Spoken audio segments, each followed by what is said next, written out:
Yeah, guys, how about you guys just start by telling me a little bit about yourself, a little bit about the company? We're building Fleek. Fleek is a wholesale platform for secondhand and vintage clothing. Our buyers are resellers and stores who sell secondhand fashion on other marketplaces, pop-ups, flea markets, or even their own actual stores. And our suppliers are Raghouses, pickers, and other wholesalers from over 10 different countries. People are able to come and transact in a safe way online using video calls, buying bundles directly, and we are able to provide quality checks, quality assurances, as well as a trusted place with full buyer protection so that you can buy safely. Hey guys, my name is Sankit. Me and Avi are partners in this business, and Avi described really well what Fleek does, so I won't go into that. But myself, I've been living in San Francisco for about 15 years. Grew up in India. It's one of the things that it was kind of interesting for me about this industry is that I always wore my brother's clothes or my parents' clothes. So sustainability and reusability was like a way of life and never thought about it actually ever, right? And even when I go back to my home right now, my mom is like, hey, this thing can fit you. So for me, sustainability was just something we never used the word. We were just like, you wear your brother's clothes, that's how it goes, right? So for me, it was a very natural fit when we started to build this. But my experience has been more on the tech side of the house. I started my career at Google, something you're very familiar with everybody here. And recently I was at Postmates, it was a food delivery startup. So yeah, it's been kind of a wild ride and a fun ride to kind of do something on something that was very basic and natural for me, which is make people wear used clothing. So it's been a fun ride. I'm Abhi. Originally from India, same as Sankit. Moved over to San Francisco, studied there, worked there for a bit in the Valley, got very bored of it very quick, decided to move to Berlin. Great music scene, great vintage scene. Was working in entertainment startups, so was early at Dubsmash. Some of you may know it, some of you may not. Quite an old startup. Recently got acquired by Reddit, which is cool. But then picked up and I moved to London, which is where I live now. It was the middle of the pandemic. Everything was shut down, and where I was living in London is on this street called Brick Lane. For most of you folks, I guess, don't know London or the UK, Brick Lane is a street in London which has one of the highest concentrations of vintage stores. And during this time, during the pandemic, most of these stores were shut. So a lot of my own friends weren't in London, and I used to go, had my entrepreneur hat on, was always asking people, tell me your problems, trying to see what I can solve, and wanted to build for something that I was actually passionate about. So during one of these walks one day during the pandemic, came across a few different, these retail store owners, these vintage store owners, who had, started talking to and becoming friends with, and just talking to them, I was like, guys, what's up? Tell me some of your problems. How's the pandemic been for you? And came up with 3 problems. First one was rent. I was like, there's not much I should do about that. The second one was demand. It was like, there's tons of people that are building marketplaces and, ways to sell online. So there is a way that you can go do that today. And the third one was supply. And this sort of light bulb just went off in my head, being like, why have I never really sort of questioned where all of this supply is initially coming from? Now, a little bit of background. I am a huge sort of avid vintage shopper, and I've always been one. And, sort of growing up in a lot of these different places and countries, I've been collecting a lot of items. But somehow just never questioned what that supply chain to stock these stores or these sort of big resellers, what was going on over there. So immediately after this happened, I called Sankit up, and I started speaking to a few resellers in the meantime as well. All happened in the span of 2 or 3 days. Called Sankit up, and I'm like, dude, you're not gonna believe what's going on. We've where do you think vintage clothing comes from? Where are people buying from? What is that supply chain? And I was just obsessed with this idea, and I've just been doing research on it. And then Sankit's first response was you're not gonna believe the coincidence of this. And then Sanket, I didn't want to pick up from like, your part of the view when you got that call from me.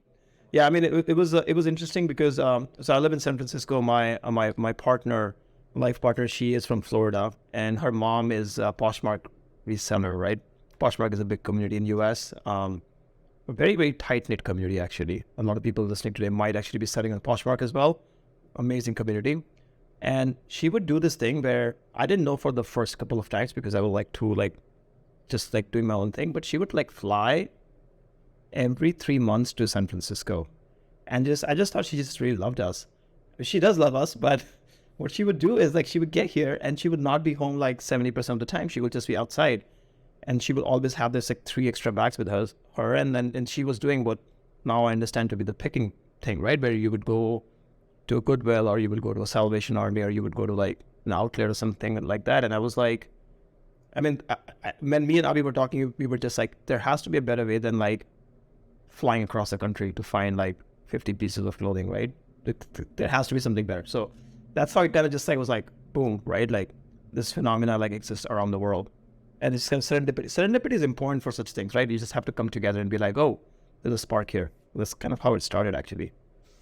Cool. I want to ask you guys a little bit about the transparency side of things that you both mentioned, and how, Fleek is sort of this platform by which you can not only provide sellers with clothing, but with transparency to a space that's been kind of, veiled in some degree of secrecy for quite a while. How about you guys talk about that a little bit? Yeah, that's an interesting question. There is a lot of mystique about raghouses, about bins, about this entire industry, really, and sort of how sourcing works. And we've been trying to pinpoint where this mystique really comes from. And I think not gonna, sound too geeky about this, but like I think it comes down to essentially just information asymmetry. And what that is the folks that are looking to buy these, which are essentially the resellers in the stores, are a very different demographic and sort of, live very differently, live online, like, do certain things that are very different than a lot of these sort of, owners of these recycling units or, globally known as raghouses. And the raghouse and the entire sort of used clothing industry and the sort of, the recycling, the textile industry has historically been very, very offline. And not a lot of information is available in the typical ways that buyers, resellers, stores usually search for this information. And because of that, there's automatically been a little bit of mystique that's created because that information isn't just easily available. And then for the folks who have managed to crack it and have managed to discover that, they create content, post stuff, add to that mystique. So it's just sort of this self-fulfilling prophecy where because this information does not exist on both sides, it's this sort of mystique is created over there. We traveled around the world visiting a lot of these different raghouses. I think this is probably day 45 of us having this idea and starting off. We would already traveled around London, around Texas, and we finally sort of made it to LA. And we're visiting some of the raghouses and wholesalers over there.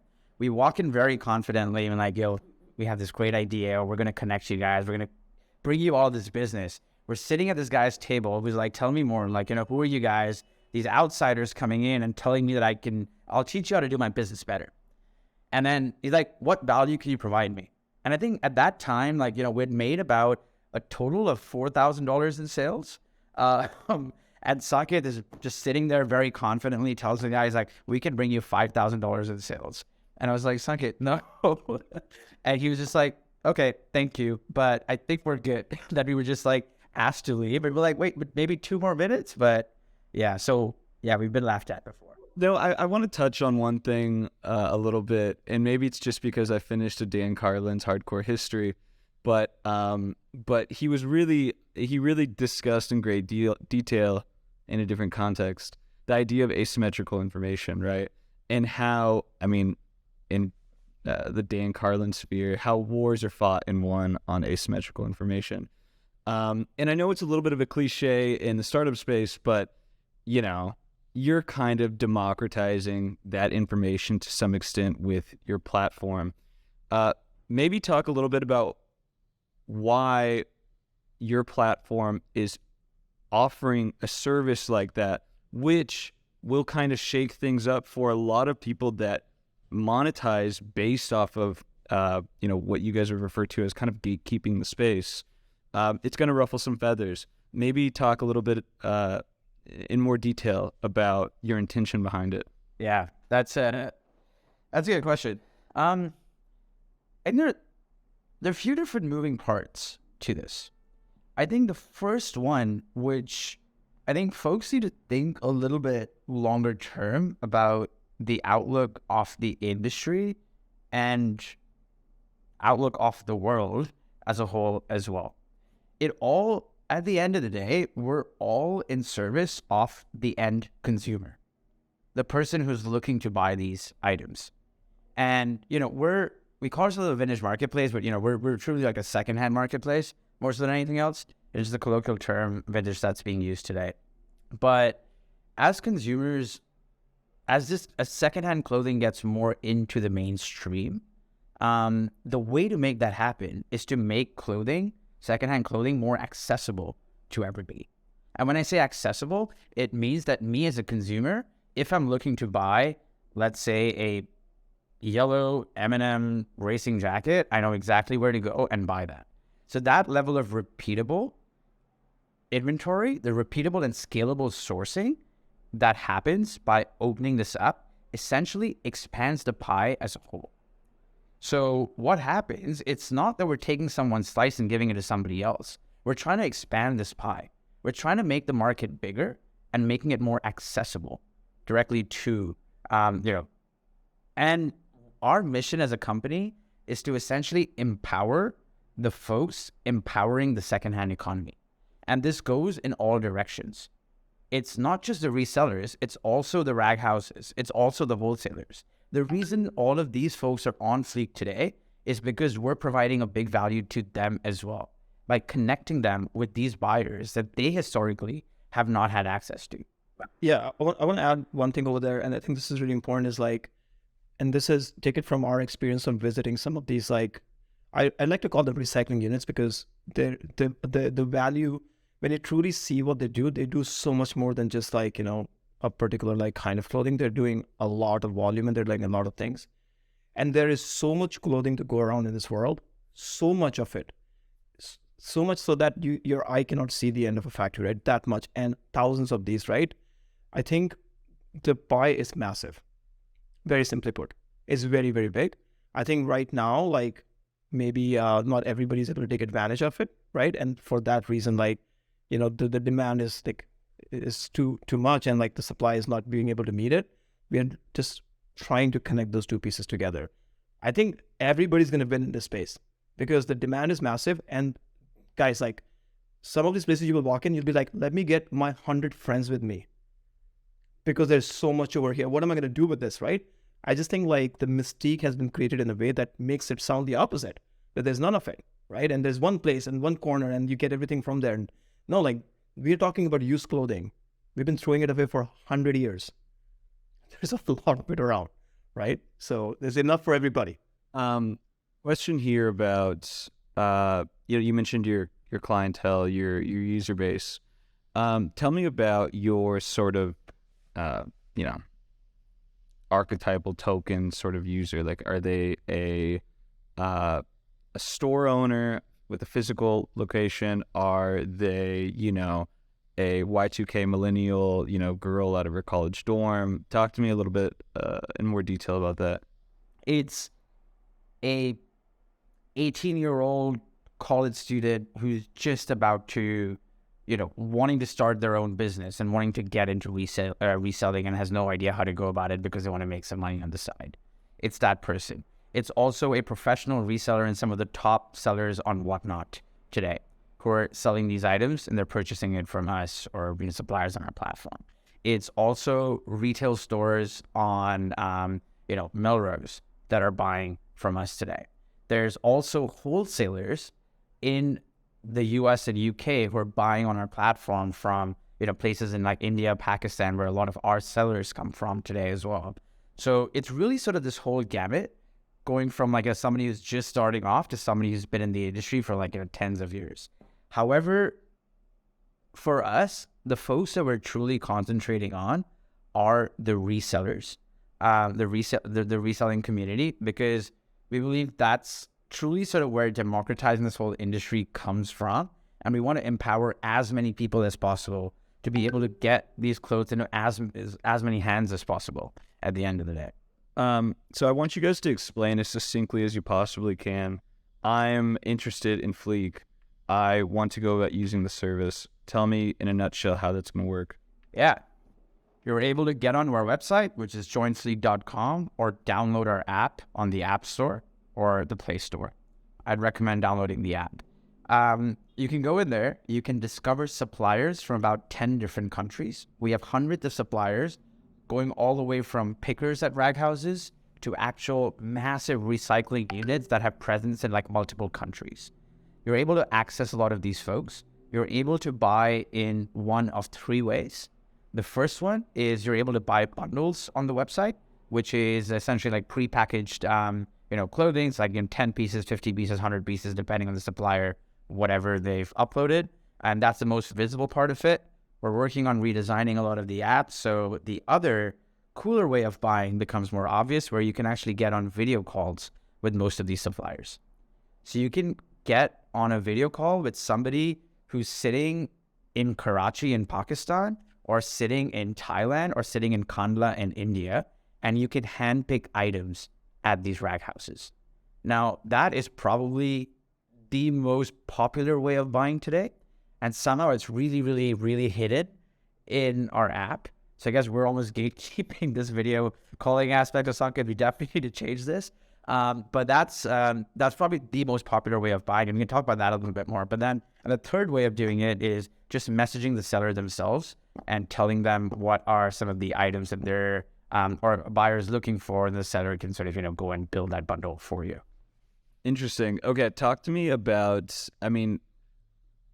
just sort of, there's this always very attenuated nature behind someone in India or Pakistan in a Raghouse, and like that not end consumer, but that final seller right here in the US.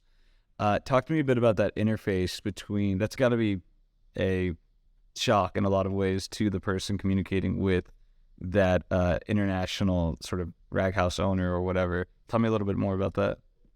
So it's a good question, right? Like, you're talking to all these people all around the world. They're all international, different people, different cultures, different kind of like parameters over there, right? So first thing that I would like to say is that most of these people that you're dealing with are very well versed in working with the international crowd, because these are businesses, and even the people who are pickers. And you think about like the context, right? These businesses, their whole job is recycling, right? They're recycling units. They're recycling thousands of tons of clothing a day, working with hundreds of countries around the world. So they are already doing it at that scale, right? And this is the part of the mystique that comes in, is like, hey, I'm working with an international dealer. Well, they're very, very well-versed, well-known, well-functioning kind of like businesses, right? They understand what they're dealing with. But that's not to say that, there's not issues, language barriers, and, just like cultural differences do come in the way all the time, right? And I think that's where like what we've seen is like, what we have seen effective is that people love to chat with each other on the app, right? That texting is a very good way of breaking the ice and like understanding, and it's kind of like almost like sweet. Like, they will get on a video call. The number of video calls that are happening on a platform between these buyers and suppliers, you'll be surprised. We are surprised that buyers are just able to get on a call with the supplier. They're able to communicate, right? I don't know. I guess there's a language of business, right? That's happening over there. When you show somebody, let's say, a Patagonia vest, right? Or, you show somebody a Carhartt double knees. The only thing you have to exchange is what is the cost of this thing, right? And everything else is kind of said. Like, you show the rivets, you show the tag, the paper tag, and you're good to go, right? So I think there is like this international almost language that comes into the picture that helps. I like that. I also want, because I'm sure there's a couple of concerns that some folks are going to have. Maybe number one being like, hey, quality assurance, of course, which you guys have kind of addressed. Number two, you know, they want to make sure that they're, you know, you hear Pakistan, for example, and you think, you know, of practices that might not hit the ethical marks that we have here in the United States.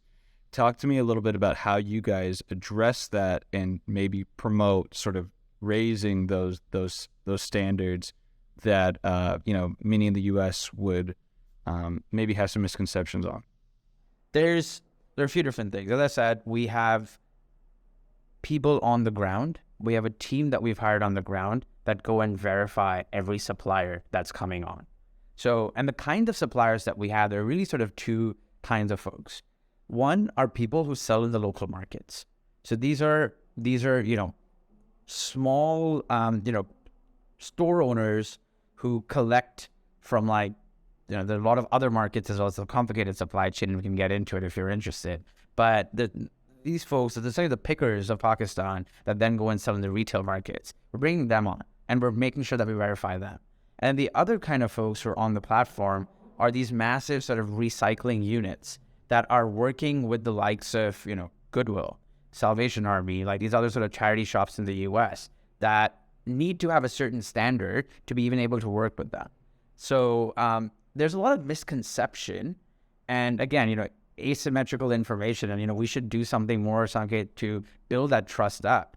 But at the end of the day, it's extremely hardworking folks and established businesses that are selling on the platform today. So where that comes from is probably, I don't want to say ignorance, but like, I mean, the other thing over there, and this is a really, really good, this is not the first time somebody has asked us this, like, hey, are these people living in good conditions and this and that, right? So there's a couple of factors which are, again, like there's like more like macroeconomic factors about this industry that actually makes it the reverse of what we're talking about here, which is this is supply constrained marketplace. What that means is everybody's looking for really good stuff. They're not able to find it, right? So, you know, when you think about like other industries that have been like kind of like, you know, questionable, ethical, whatever that is, right? There's a lot of pricing pressure, which like wants to drive the price down, right? In this industry, it's the opposite.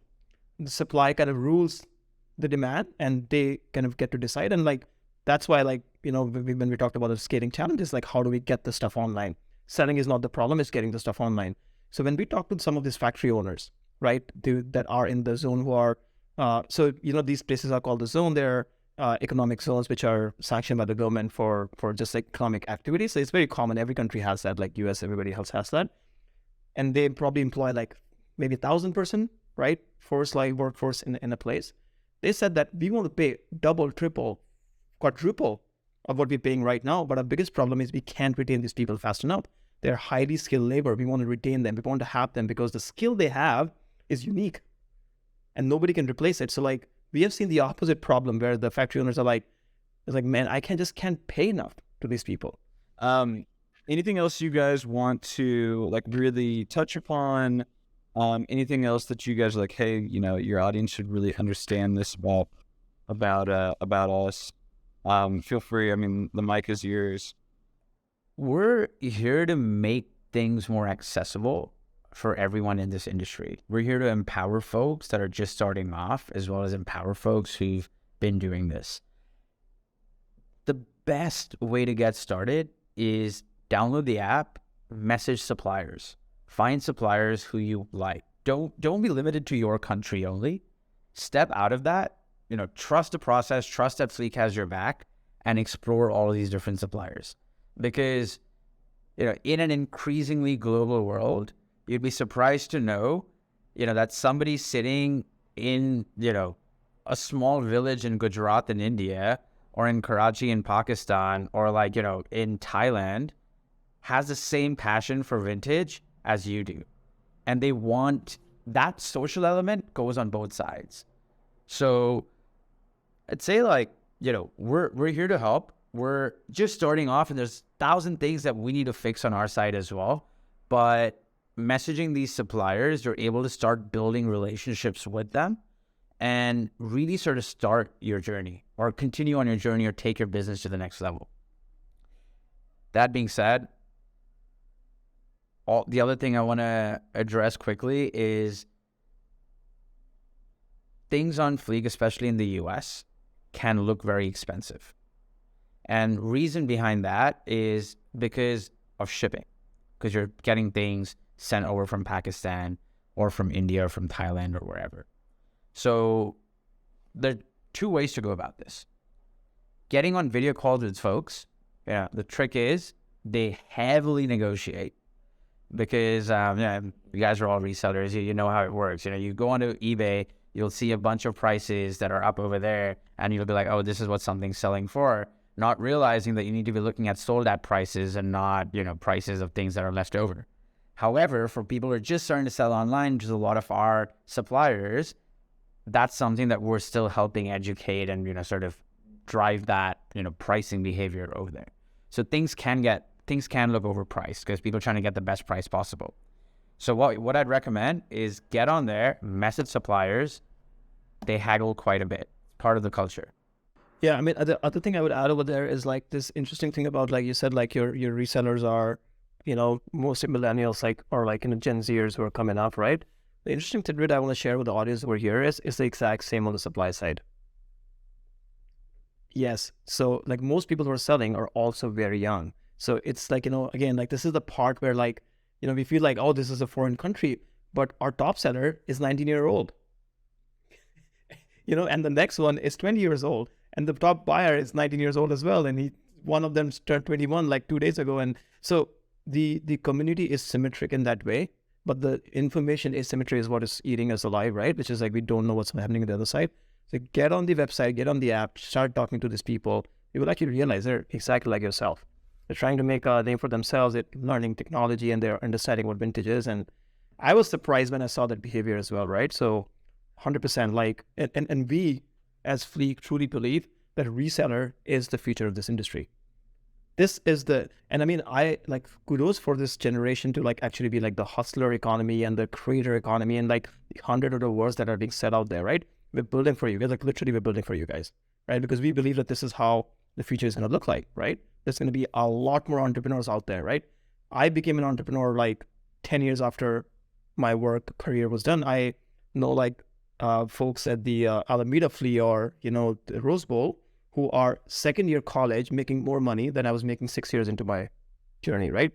Yeah, I mean, they're like, I mean, you can just see, you can go to the stall and like just flip and you can just like 1 hour you sit there, you can calculate how much money they make. But some of them tell us as well, right? Like, I have a healthy business, right? So like, don't leave that path and that journey, right? And we are along with you, right? We are along for that ride and we're building for you, right? So get on the website, give us feedback. Something is not working, tell us what's not working, right? Straight up, we're building for you. We can build for you if you don't know what's missing, right? But don't be afraid. Like, you're talking to another like 19-year-old in Pakistan. That's what you're doing. It's gonna be a fun time. Awesome. Cool. Appreciate you guys.